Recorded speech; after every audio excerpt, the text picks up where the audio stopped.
So my name's Thomas.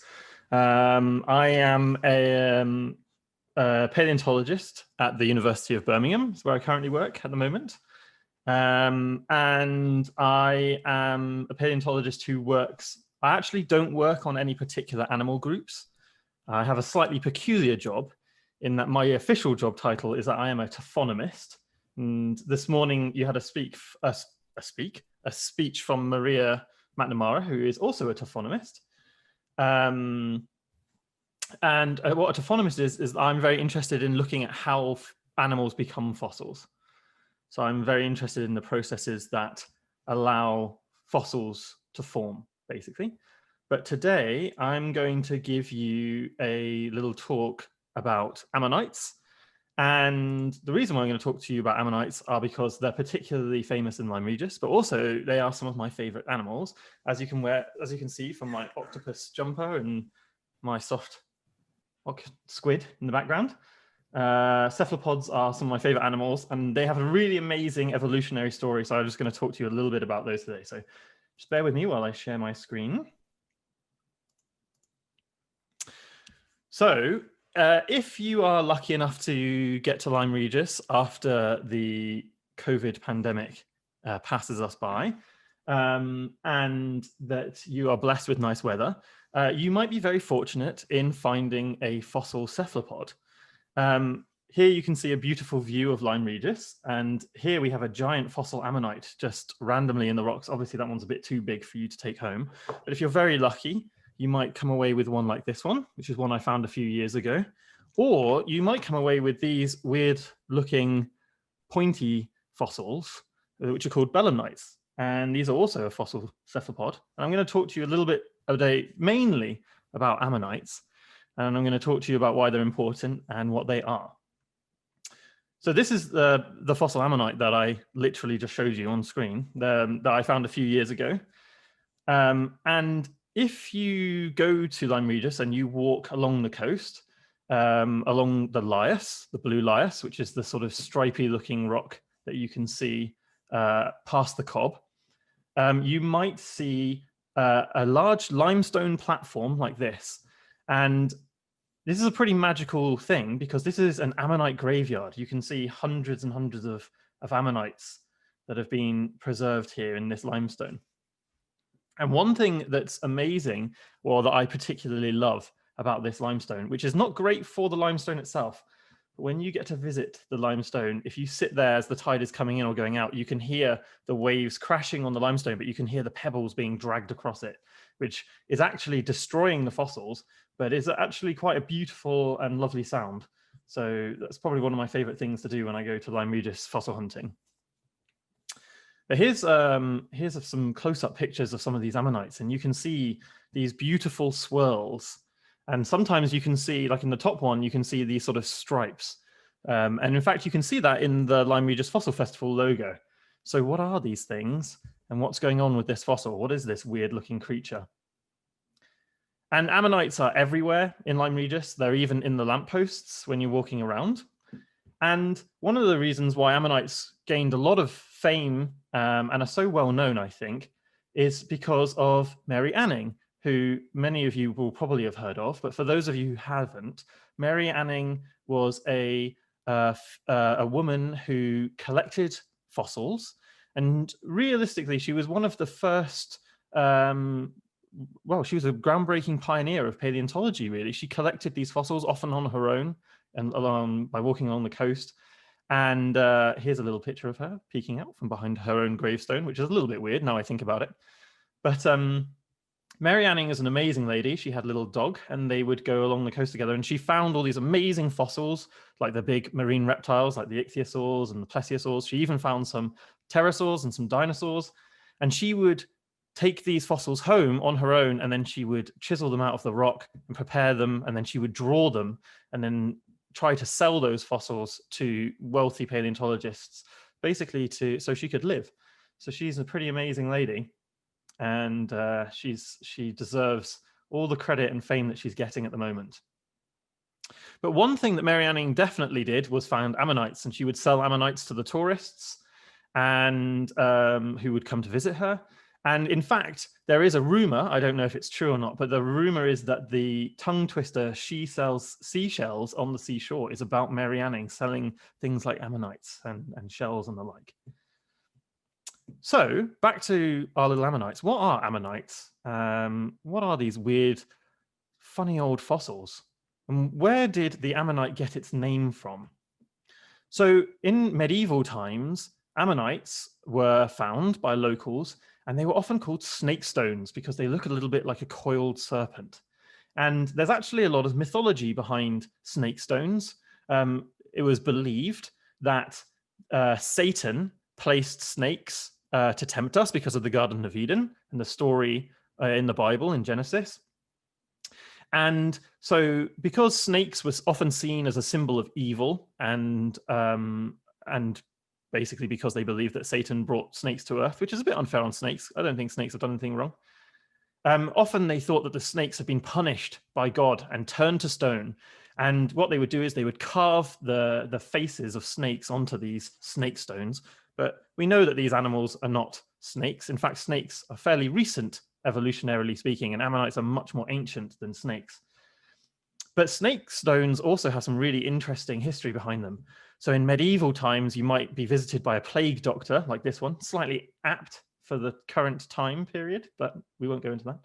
And they believed that by grinding up snake stones, they had certain very special properties. So if you mixed it with water or with beer, you could drink it and it would do certain things. Like the Romans believed that it would stop bad dreams. They actually didn't grind them up. They actually slept with them under their pillows to stop bad dreams. In Scotland in medieval times, they believed that it would ease stomach cramps. I don't think there's any actual medical evidence for that. So I wouldn't suggest grinding up an ammonite if you have a poorly tummy. But they actually also fed them to cows as well, because they believed that the cows, it would stop the stomach cramps. And interestingly, that has some fact, because sometimes, very rarely, but sometimes cows might swallow stones to help grind up food inside their tummy. And so feeding them ammonites, I don't think is very pleasant for the cows, but it might help them out. I think it would probably give them more tummy uptake, really. So don't do that if you see any cows. In Nepal, they believe, obviously they have different religions over there, and they believe in Hinduism and things, and they believe that the shape of an ammonite, the whorls of an ammonite, is very similar to that of a chakra. And so they believe that if you collect ammonites, that they can cure you of your sins. And in fact, they would often find ammonites in the mountains in the Himalayas, and they would give them to people as gifts on weddings as a token of good luck. In Germany, they believed that if you ground up ammonites and added them to water and then poured that water on cows, it would make the cow's milk taste better. I don't know where that comes from. And my favorite is that the Blackfoot, who are a Native American tribe, they believed that ammonites, when they found ammonites, they actually called them buffalo stones or inskidim. And they believed that by using these in a celebration, they could actually help to hunt buffalo. So ammonites are known from all over the world, and they have a really rich history. It's not just in Europe that you see this history. You see it as far away as places in Asia and also in North America. So they have a fascinating human history. But actually, if we want to get to the root of the name ammonite, we have to go back to ancient Egypt. So if we go back all the way back to when the pyramids were being built, the ancient Egyptians believed in a god called Ammon. You may have heard of him as Ammon-Ra, is another famous sort of way of describing Ammon. And Ammon was the sun god. He was also the god of everything. He created the earth and all that we could see. But Ammon, so the Egyptian gods would often take human form, but they would often take animal form. And Ammon's shape was that he would take the shape of a ram. And so Ammon had very pronounced horns. And one thing that's very interesting about ancient history is that ancient cultures, if they invaded other lands or they took over someone's colonies or they attacked an enemy, what they would often do in order to keep the local population on side, to stop them from being really upset, they would often integrate their religious beliefs into their own. And the ancient Greeks and the ancient Romans are very famous for doing this. And the ancient Greeks, especially, they took this idea of Ammon having horns, and they often created their own images of their own gods, such as Zeus, and they gave Zeus horns, ram's horns. And in fact, the ram's horns became a symbol of power and of strength. So Zeus became known as Zeus Ammon, and eventually the Romans would take that over, and it would become Jupiter Ammon. But then, and interestingly, the symbol of power, the cornu ammonis in this case, the horns of Ammon, would often be worn a little bit like a crown. So this is actually a coin of Alexander the Great wearing these horns of Ammon. And when the Romans came along later, this is Pliny the Elder. He was a very famous Roman scholar. And in fact, he wrote a book called the Naturalis Historia, where he tried to compile all of the information known about the natural world at the time. And some of it is a little bit crazy by modern standards. So for instance, he believed that to cure a headache, you should wear a fox on top of your head, and you should eat sick. But I don't think that will cure your headache. But one thing he wrote about was fossils. And he wrote about ammonites, and he said that the horn of Ammon, which is among the most sacred of stones in Ethiopia — Ethiopia is what the Romans called most of North Africa — he said that it had a golden yellow color and is shaped like a ram's horn, and the stone is guaranteed to ensure without fail that dreams that will come true. So that is where ammonites get their name from. So the horn of Ammon becomes ammonite. So the nite means basically rock, so it's Ammon's rock. And ammonites are still really popular now. They're often worn as jewelry. This is a beautiful necklace that you can wear. And actually, it shows something really interesting that I'm going to talk about, which is what ammonites look like on the inside. So what actually is an ammonite? We've seen what they look like as fossils, and we've talked a little bit about the human history, but what actually is an ammonite? So an ammonite is a mollusk. Well, what is a mollusk, I hear you cry? Well, mollusks are a big group of animals, and they're all sorts of things, from scallops and oysters, clams, mussels, but they're also slugs and snails, and limpets. And this is a lovely picture of a limpet in the bottom corner, where you can actually see what a limpet looks like underneath. Normally, you only get to see the shell when they're sat on rocks. But they're actually very cute. And then mollusks also incorporate the group of animals called cephalopods, which is the fancy term for basically squids, octopus, and this weird-looking creature in the corner called a nautilus. And what's really interesting is that ammonites belong to the group cephalopods. So an ammonite is related to all of these animals. That's slightly confusing because cephalopods are all very weird and very different. So today, in modern times, we split cephalopods up into some major groups. So we have the squids and the cuttlefish. We have the octopodes, which is the technical term for the plural of an octopus. So if anyone ever tells you that the plural of an octopus is an octopi, they are wrong, I'm afraid. The correct plural is octopodes, but we will accept octopuses because octopuses is used so commonly nowadays that the dictionary accepts it. And then we also have the last group, which is the nautilus, which is this weird, very ancient looking animal that's inside a shell. It has this funny looking eye, and it has these weird little arms that come out of it. We'll talk a little bit about those as we go on. So you can see that the ammonite looks a little bit like a nautilus, but is it actually a nautilus? How do we know what ammonites looked like? How do we know what they actually, how did we basically work out what they are? The answer is we don't know what they look like, but we have a pretty good idea. And there's a very good reason why we don't know what ammonites actually look like. Because we know a lot about what they look like on the inside of their shells. You can cut their shells open and you can have a look at these interesting chambers. So this is actually a beautiful fossil where the internal chambers have been filled with a mineral. I'm not sure what the mineral is in this exact picture, but it's probably a mineral called calcite. But you can see they're beautifully preserved, and each individual chamber that the animal created when it was alive can be preserved, can be seen here. But this is a toy ammonite that is made by a toy company, but actually it shows pretty accurately that there's two main parts to an ammonite. We have the external shell, and then we have the soft, juicy parts. And that's the parts that, as a paleontologist, I'm interested in. But unfortunately, when ammonites died those many millions of years ago, unfortunately, the soft, juicy parts decay away and rot away, whereas the shell is normally preserved and turned into a fossil. So actually, we don't have any fossil currently known to human beings that have the soft parts of an ammonite preserved. And there's a couple of reasons why we think this happened. The first thing is that they're quite juicy and they rot away quite quickly. They don't have many hard parts, but also because they probably floated, which means that when they died, the shell stayed in the water, and then the soft parts of the ammonite just rotted away and probably dropped out of it before the shell sank and then became buried. But it's a very sad fact that we don't know what the ammonite looks like. But as scientists, we can make some educated guesses based on relationships between the other cephalopod groups. So, do we think did they look like a squid or an octopus or a nautilus? Very good question. I'm very glad you asked. The problem is that squids, octopuses, and cuttlefish and nautiluses all have weird numbers of arms. So a squid and a cuttlefish, they have 8 arms and 2 tentacles. So you might be wondering, what is the difference between an arm and a tentacle? Well, an arm is where you have suckers from your armpit all the way to the tip of your arm. So that's how you work out what a cephalopod's arm is. A tentacle only has suckers at the end, so in this sort of region here.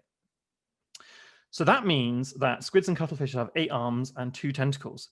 And octopuses have only 8 arms. They have no tentacles. So if anyone ever asks you how many tentacles does an octopus have, you should say they have no tentacles. And then lastly, we have the nautilus, which is a really weird creature because it has up to 60 to 90 what we call cirri. So they look a little bit like tentacles. So these long fingery things, but they have no suckers. And so it's a little bit confusing, really, what ammonites had. Like, they look a little bit like nautiluses, so maybe they had cirri. But actually, scientists recently have started to look at how these animals develop inside their eggs. And what the scientists have worked out is that all of these cephalopods have 10 limbs when they're developing. So that indicates to us that probably ammonites had 10 arms. We're not sure whether they had suckers. Some of them probably had arm hooks, but we can go into that a little bit later. So this is a very basic picture of what we think the anatomy of an ammonite look like. So we have 10 arms at this end. We have a big eyeball. We have this big angry beak, perfect for chopping up fish and whatever else it caught. We actually think that a lot of ammonites were probably filter feeders. So they probably sat in the water column eating plankton. They have a mantle, which is what octopuses and squids have. They have this like sac that they basically, a sac of skin with all their internal organs are kept inside. They have this funnel or hypernome. Some of you may have heard the word siphon. We also use the word siphon. Then they have things like gills and a stomach, and then they have this big shell that's full of septa. And we're going to talk about that in a little bit, in a little bit more detail in a minute. So now we know a little bit about what we think ammonites look like. Are ammonites important scientifically? The answer is absolutely yes. So we find millions and millions of ammonites, and we find them all over the world. This is a beautiful picture of just one rock that's absolutely packed with ammonites. And in the 1850s, a group of German scientists, they basically came up with this idea where if you look at rocks, often they found that different layers of rock had different types of ammonite preserved inside it. And that's really important because we now know that there are well over 10,000 species of ammonite, and there are new species of ammonite being described all the time. And what you can do is you can look at the different types of rock, and we worked out that species last for a very short period of time, geological time. So that means that you can look at a layer of rock, and if you see a certain species of ammonite, you can date that rock very accurately. Almost, it's so accurate, in fact, that you can date it to an accuracy of around about 200,000 years. Now, that sounds like an insanely large amount of time, but geologically speaking, that's an absolute heartbeat of time. We're going to talk a little bit more about geological time in a second. But basically, ammonites are really important because we use them to age the rocks. And the technical fancy term for that is we use them for biostratigraphy, which is, if you ever get to use that word in Scrabble, you'll get many, many points, but I doubt you'll ever use it. Anyway, ammonites are also really cool because they grow massive. Some of them are absolutely huge. Here's a picture of one of the biggest sort of ammonites, and some of them can be several meters across, which makes them really useful because they last a long time, and we find them, like I said, we find them all over the world. But the interesting thing about ammonites is that they're really weird. So they don't all look like the one I found in Lyme Regis. Some of them look a bit like paper clips in the top corner. Some of them are all coiled up and kind of look like footballs. And some of them have curls that have unfurled slightly. And some of them are spiky and are covered in spines. And we're not really sure why ammonites do this. There are lots of different ideas about why ammonites do this. But I think that ammonites are pretty amazing and they're very weird. But because they look so weird, it means that they're really useful for aging the rocks, like I said. So this is what a scientist, when they're writing a paper or doing some science, this is what they're looking for if they're trying to age rocks. So on the left here, you can see different rock zones, and then you can see all the different ammonites and how the ammonites change through time. So in this example, we have ammonites that are kind of normal looking, curly guys at the bottom, and then they become really weird in the middle, and then they kind of go back to being normal again at the top. So it means that if you found one of these weird curly guys somewhere else, you could probably line up the rocks, even if there have been a big earthquake or if the rocks have been smashed up. So it's really important for aging rocks. And it's actually one of the cheapest and easiest ways to age rocks. You don't have to use any fancy technology or computers. You can just literally just look for the fossils. So that's one of the ways that we use ammonites. So now I'm just going to talk a little bit about how did ammonites evolve? What is the history of ammonites? And ammonites have a really amazing history. But in order to talk a little bit about history, it's very easy for me to talk to you about things that lived in the past, but actually geological time is very hard to wrap your head around. So I want you to do a little bit of an experiment with me at home. What I'd like you to do is put your arm out as far as you can, like I'm doing here. And I want you to imagine that Earth's history is the length of your arm. So if you put your finger in your armpit, that is when Earth formed many, many, many billions of years ago. And then geological time continues as we move down your arm. And it's not until we get to the middle of your palm here that actually we see the first like multicellular animals, the first complex animals. And that's in a time period called the Cambrian. And it's not until we move until about this part of your finger here that we see the dinosaurs. And then the dinosaurs go extinct by about this part of your finger. And then right at the very tip is when human beings arrive on the scene. So we've been around for the tiniest amount of geological time. So if you look at geological time this whole way, we are but a speck in geological time. So I'm going to use this little table here with the hand. I'm going to use that little time frame at the bottom, and we're going to talk about the evolution of cephalopods. So we're going to go back 550 million years ago. That's such a big number. I don't think sometimes I appreciate, but if you stacked 550 million 1p coins on top of each other, I think you could probably stretch it around the world several times. That's how many years we're talking. And 550 million years ago, the Earth was very different back then. And these weird creatures evolved called monoplacophorans. This is a very technical term, but basically they're just weird slug-like looking creatures with these very simple shells. And they grazed along the seabed. And they just kind of chill. They just hang out. They're just eating, not doing too much. And they've got this lovely armored shell that they use to protect themselves. And a very interesting bonus fact for you all is something that I only discovered when I was making this talk, was that we thought monoplacophorans, this one is called Nitoconus, we thought that monoplacophorans died out about 300 million years ago. They went extinct. But in 1954, they found some more in the very deep ocean. So they're still around today, which is pretty amazing. They've been around for over 550 million years. But this little creature is pretty unassuming. It's a bit weird. And it doesn't really look like an ammonite yet. But if we move to the late Cambrian, we have these really cute little creatures called Plectinoceras. And ceras is a really interesting term. You'll hear that a lot during the rest of this talk. Ceras is Greek and it means horn, which goes back to what we talked about, Ammon's horns. So Plectinoceras is this lovely little ice cream cone looking creature. And it looks a little bit like a bit more like what we would expect a cephalopod to see. But Plectinoceras is really cool, evolutionarily speaking, because it's evolved a very special adaptation. So if you look inside its shell, you can see it has these chambers called septa, which is what we saw when we looked inside the ammonite shell. But septa normally are filled with water, and they don't really do much. They just they just basically act to strengthen the shell. But what Plectinoceras did is that it had evolved a very special tube called a siphuncle. And the siphuncle goes through all of the septa. And the siphuncle, we think, probably was full of very salty blood. And that means that if the blood is very salty, it absorbs water. So it means that it could absorb the water out of its shell. And instead of water in the shell, it kept gas in its shell. And that's really important because the whole shell is now what the scientists refer to it as a phragmocone. But now this whole phragmocone is full of air, or not air, but gas. And that basically does something amazing. It allows Plectinoceras to swim. So Plectinoceras now gets to float. So it doesn't have to use very much energy to keep swimming. And evolutionarily speaking, this is a massive adaptation because it means that Plectinoceras can get around a lot easier. And it also means it can become quite an active predator. So we move forward in time now to the Ordovician period. And we're talking about 470 to 425 million years old. And we've moved from, the last fossils were found in Texas.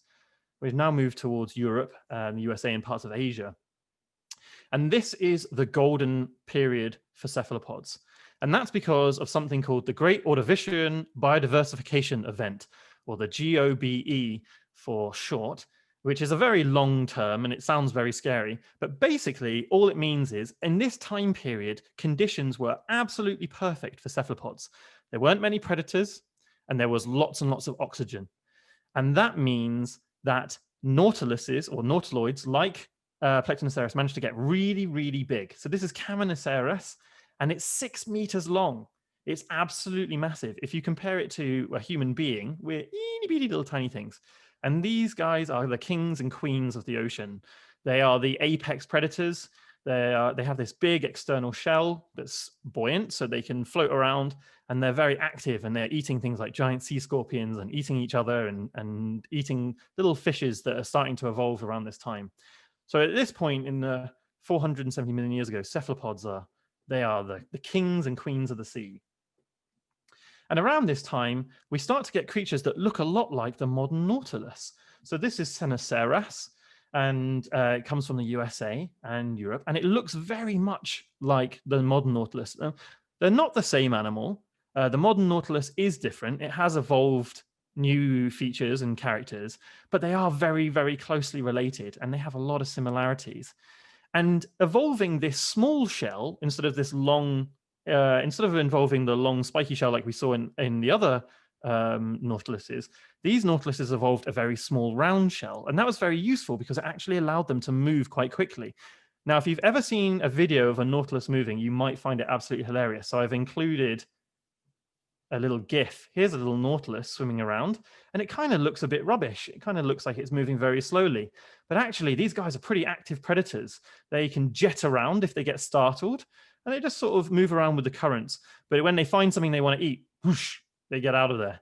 And that's because they have that little siphon that we talked about earlier. So they can squirt water through that siphon, and basically like a little miniature jet, and they can scoot around. They're very cute animals. I think they're adorable. And like I said, you can still find them around today. And then we move a little bit later into geological time. We're into the Devonian period now. So if we imagine our little time on our hand, we're up to about here on our finger. And about 409 million years ago, around the world, we start to see the evolution of ammonites. Now, ammonites are really interesting because they look like nautilus, but they're very different.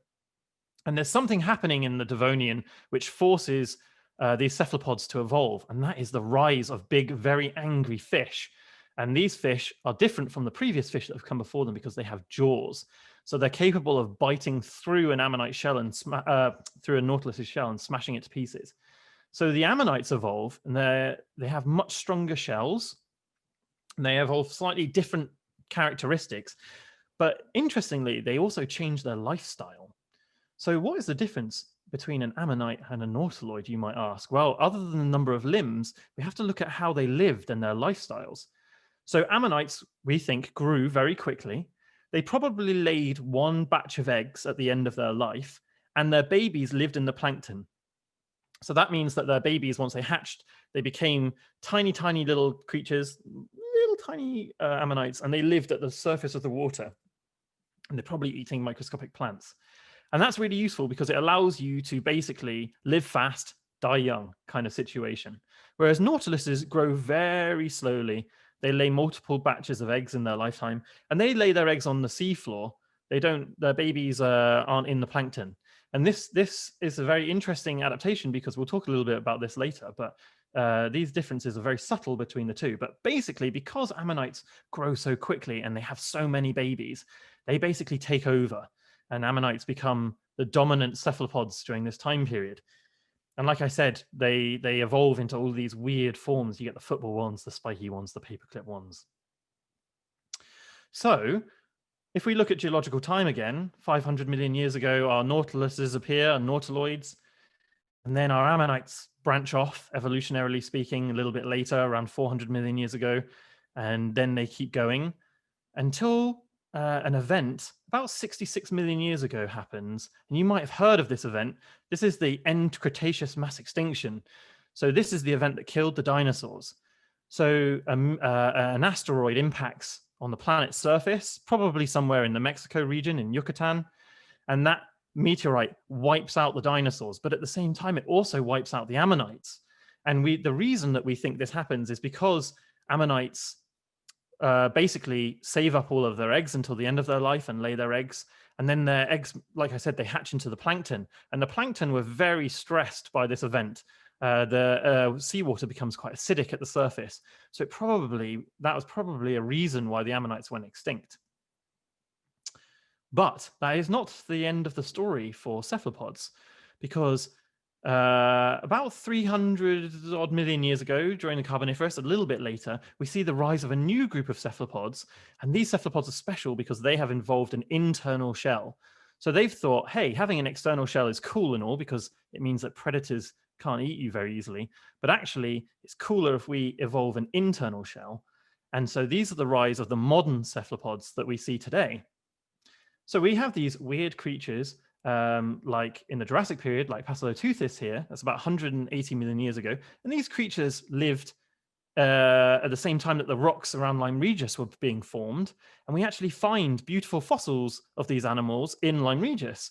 And they have this really weird shell, internal shell, called a gladius, which is what I'm holding up right now. And not a gladius, I don't know why I said that. This is a guard, and it's a belemnite fossil. It looks like a bullet. Sometimes they're called bullet stones, but this is actually the internal shell. So they've reduced the shell and they've internalized it. And that has some really useful functions that we'll talk about in a little bit. And then, as we move forward through geological time, just before the extinction of the ammonites, we see the first modern octopus. And this is a fossil called Paleoctopus, imaginatively named. And it lived in the Lebanon region. And it's about 89 to 71 million years old. And this is my favorite animal of all time. It's my favorite fossil. And they are very similar to modern cephalopods. And actually, this is going to be very confusing for you all, but this animal that I'm showing you the video of is called a vampire squid. And they live in the deep ocean. They still exist today, and they're not squid. They're called vampire squid because the first person who discovered one thought they looked like squids, but actually they aren't squids, they're octopuses. And they look exactly like Paleoctopus. So we know that the most ancient of octopuses are still around today and living in the very deep ocean. And here are some beautiful fossils from the NHM, the Natural History Museum in London, that have some of these beautiful Paleoctopus. So this is Paleoctopus in the bottom corner. This is a relative of Paleoctopus called Coipia. And what's amazing about these fossils is if you shine UV light on them, they glow in the dark. They're very cool looking fossils. And you can even see the ink sac is still preserved in this fossil. They are absolutely amazing.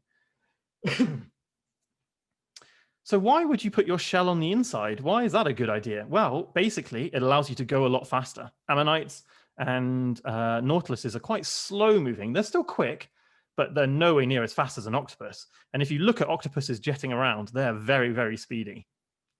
And they can also walk, which I just found this GIF absolutely hilarious, so I thought I'd include it. But yeah, they do walk.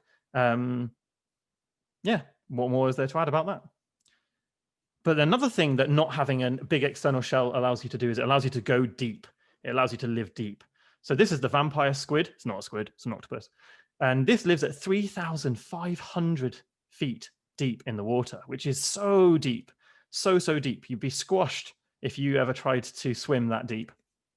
And the amazing thing about these vampire squids living so deep is that's one of the reasons that we think they may have survived the end Cretaceous mass extinction that killed the dinosaurs, is that by being so deep and living so deep in the water, they probably survived or they probably missed out on the worst of the impact and also all of the bad things that happened after the impact. So that's how these animals managed to survive through that mass extinction, and it still exists today. Also, not having a shell allows you to be really squishy and flexible. So this is a octopus, and it's going to escape through a hole the same size as a 20p piece. And the reason for that is it basically has no hard parts other than its little beak that it used for eating. So basically, it can squeeze through any gap that's the same size as its beak. So they're really good predators. They can scoot through little holes in the rocks, and they can eat all sorts of things and eat crabs and whatever else. So really, really cool little predators. It also means that you can be very sneaky as a hunter. You can sit on the seabed and you can eat all the prawns and crabs that you want. You don't have to float. And as you can see, this little cuttlefish is a very, very quick mover. Once they get going, like this guy, boom, just gone, just like that. And so not having an external shell allows that. It also means that you can be really, really sneaky, and you can come out onto land for very short periods of time and eat crabs that aren't suspecting it, like this poor crab. Octopus always will win. And by not having an external shell, it doesn't restrict you. Basically, growing a shell is very expensive energy-wise, so it allows you to spend more energy on doing things like learning how to be smart. So octopuses have really big brains, so they use tools like this shell, which this one is escaping with, to basically protect themselves. This is another one that's using 2 shells this time to protect itself, and if he gets bothered, he'll take both of them with him. This one is like using a little shell. And this one down here this is amazing. So this was on Blue Planet a few years ago. And basically, this octopus is being hunted by a shark. So it collected all the shells it possibly could find to make a little suit of armor for itself. And then it covers the shells in its own smell. And then it escapes when the shark isn't looking. So the shark keeps attacking the shells that smell like the octopus. And the octopus escapes because it is infinitely cleverer than a shark. And also, not having a shell allows you to be super sneaky. So instead of having a suit of armor, they've evolved the ability to change their color and the shape of their skin. So it means that they can blend into rocks. You can see the octopus is just red, and then suddenly, thump, it goes white, and it can change the color to any color. Basically, it can it can change the shape of its skin, so it looks like seaweed. And also, I love this video. So this is a video, it's white on the sand, and then it sees a piece of kelp, and it's like, whoop, I'm going to go red. So not having a shell allowed these octopuses to evolve these amazing, amazing traits. And it allows them to be utterly fabulous and change their colors whenever they want. And they can do crazy things, like they can flash different colors. And we think that this can probably use so that they can talk to each other. This is a cuttlefish going crazy. So anyway, that pretty much winds up my talk about ammonites. So next time you go to Lyme Regis and you walk across the limestone pavement and you see all these weird fossils, just take a moment to think about how amazing the fossil cephalopods and fossil ammonites really are. And they're super weird, but they're really important for science, and they're really interesting animals. And I just want to say a big thank you to my friend Franz Anthony for providing the amazing artwork that is in this. You should definitely find Franz on Twitter. He produces lots of amazing pictures of fossils. And very quickly, I just want to use this time to quickly advertise that I am part of a trio of paleontologists who do an interactive podcasts on Wednesdays at 8 o'clock. You can find us by Googling Paleo Party. It's a podcast that's interactive. We live stream it, so you can ask us questions in real time. And we talk about all sorts of things. And you can find us at Wednesdays at 8. Find us on Google. So I just want to say thank you very much for listening. I hope I didn't go too quickly. And I'm happy to answer any questions that you guys have about fossil octopuses or fossil ammonites or fossil cephalopods or paleontology in general. Thank you very much. Thank you very much, Thomas. That was brilliant, really informative and entertaining. Yes, we do have some questions that have been pitched to you. So I'm going to start off with a question from Rowan. Rowan asked, did ammonites change color like modern cephalopods? Rowan's aged 8. Well, Rowan, that is an amazing question. The answer is we don't know. Because we can't find any of their soft tissues, they don't turn into rock very easily because they're so squishy. And you need very special conditions to preserve the soft tissues. Now, octopuses and squids change their color because in their skin, they have a special type of cell called a chromatophore. And the chromatophore, in its simplest term, is like an ink sac. It's like a little blob of ink. And they have special muscles around the chromatophore, which when they tense the muscles, can stretch the chromatophore out and change its cut. Like it basically makes it change color. And that is a very special adaptation. And it probably took a long time for that to evolve. But we just have no idea whether ammonites could change their color. If I had to guess for you, I would say that they probably couldn't. And the reason why I don't think they could is probably because they didn't really need to. They had a big shell, which is like armor for protection, and they didn't really need to blend into their environment. They didn't live on the seafloor or live near the seafloor. They floated in the open ocean. So I think the easiest answer is they probably didn't change their color and probably couldn't. I hope that answers your question. Thank you for that. Next question from Katie. Katie asks, how many different sorts of fossils have been discovered? And are there more species that have been undiscovered? Oh my goodness. Wow, what a question. Well, the simple answer is yes. We are discovering new fossil species every day. And there are millions of fossil species ranging from everything, from in the deep past to the little monoplacophorans, which lived 500 million years ago, all the way up to fossil woolly mammoths and dinosaurs and fossil birds and all sorts of weird animals that you've probably never even heard of, like gorgonopsids, which are these weird beasties that lived a long time ago in the deserts. So there are millions and millions and millions of fossil species and we're finding new ones all the time. But one thing I will say is very interestingly, is that of all of the species that have existed ever, probably I would say less than 1% has been turned into a fossil. And then of that, we're still finding new ones all the time. So that's a really difficult question to answer. But yes, there's lots and lots and lots of fossil species, and we are finding new ones all the time. And we probably will only ever know the smallest amount of species that have ever existed, which is kind of sad. Thank you for that. And thanks for the question, Katie. Next question is from Elizabeth. How do we deduce that ammonites laid eggs only once at the end of their lives? Oh, good question. So there's been quite a lot of work on that. And basically, it's a little bit of educated guesswork based on how other cephalopod groups live. So most modern cephalopod groups do have the same strategy. They use the same strategy. And because the modern cephalopod groups are more closely related to ammonites than ammonites are related to the nautilus, it would probably make sense that ammonites had a very similar strategy. There are lots of other reasons that I could go into, like looking at fossil trace marks and things like that, but they're quite boring, if I'm brutally honest, and you have to do a lot of reading. But basically, the idea is that ammonites are more closely related to the modern groups, and that's how a lot of modern groups lay their eggs. And like, for instance, an octopus will lay a big batch of eggs right at the end of its life, and then it will then look after those eggs, and then it will die just after its eggs hatch.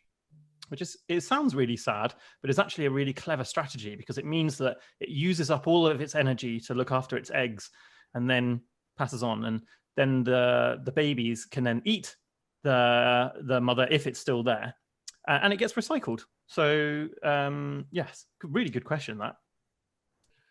Thank you, Elizabeth. On to Della now. Della asks, what is the largest ammonite ever found? Oh, I hoped someone wouldn't ask me this question because I don't actually know the answer. So I think the largest ammonite shell I've ever seen was about 2 meters across. Wow. But I don't know the answer to what is the largest ammonite that's ever been discovered. And I would imagine that probably very large fragments of shell have been found, which if you try to guesstimate how big the animal was, you could probably get a very big number, but that's a bit dodgy because people always want the biggest fossil. You know, I want the biggest ammonite. So I don't know the answer to that question.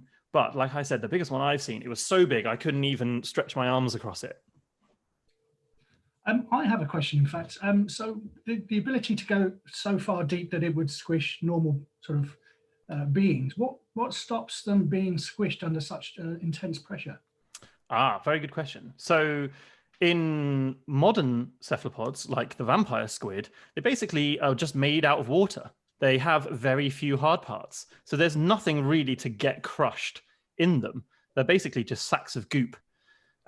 If you took a nautilus down to that depth, which scientists have done in the past, and I do not condone this behavior, but they took nautiluses quite deep, and what happens is that the gas that's inside their shell actually causes the shell to implode under the pressure. So the nautilus basically, an implosion is the opposite of an explosion. So an explosion, everything goes outwards. Like if you think of an explosion like you've seen on a video or in a film, that's fire going outwards because it's expanding. An implosion is where the pressure is so great it goes like that. And it's pretty nasty, and I would imagine, a pretty horrific way to die. And that's what would happen to us basically if we stepped out of a submarine at that deep. You'd just be squashed. So that's what stops like vampire squids and deep water squids, like the giant squid, Architeuthis, like my little soft toy in the background here. The giant squids are basically, they're massive, absolutely huge animals, but they basically have no hard parts. So they're pretty resistant. Now, one thing I should say is that there are animals that can live in the deep sea that do have skeletons, like certain fish, but they have special adaptations to allow them to resist the pressure, like reinforced skeletons and funny scales and things like that. But cephalopods don't need to worry about that because they're basically just big bags of water. Thank you very much. That's the end of the questions. Thomas, I'd again just like to say thank you so much for coming on. It's been an absolute pleasure listening to you, and I hope everyone will agree with that. Just to remind people that this is being recorded and will be put onto the Fossil Festival website later today, and will also be on the Fossil Festival YouTube channel. Just needed to say thanks again, Thomas, and we hope to see you again soon at the physical Fossil Festival next year. Yeah, thanks so much. And I hope everyone has a lovely virtual Fossil Festival. Thank you. Thank you. Good eye.